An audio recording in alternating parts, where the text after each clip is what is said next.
Well, good day to you.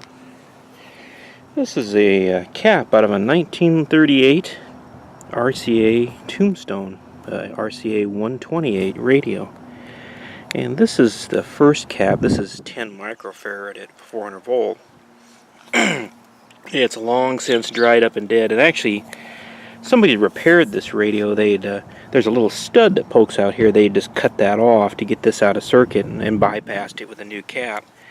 This mounts on the chassis with like a little hose clamp looking affair. So what I did was, before I took it out of the chassis, I took a pencil and drew 2 lines around there to give me where the dimensions where the hose clamp was. Then I centered that up and took a hacksaw and carefully went around it till I cut it and broke it open. On the inside, it's kind of a weird affair. There's this, I believe this is a separator, and then this is the plate for one side of the cap. And it just was kind of down in that hole. Here's that stud that somebody cut off. And this thing was full of a white powder, which I carefully threw in the trash and washed my hands thoroughly. Although I believe it's just borax.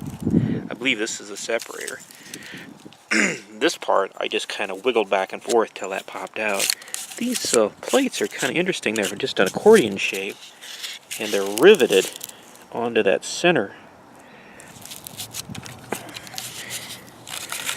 To reuse this, I'm going to take and put a cap back in there and just thread it back through there. I might knock that insulator out. And I think I'm going to thread both leads through there. I don't think I can get this to electrically hook up to this very well. So I'm going to thread both leads there, but it'll be pretty innocuous.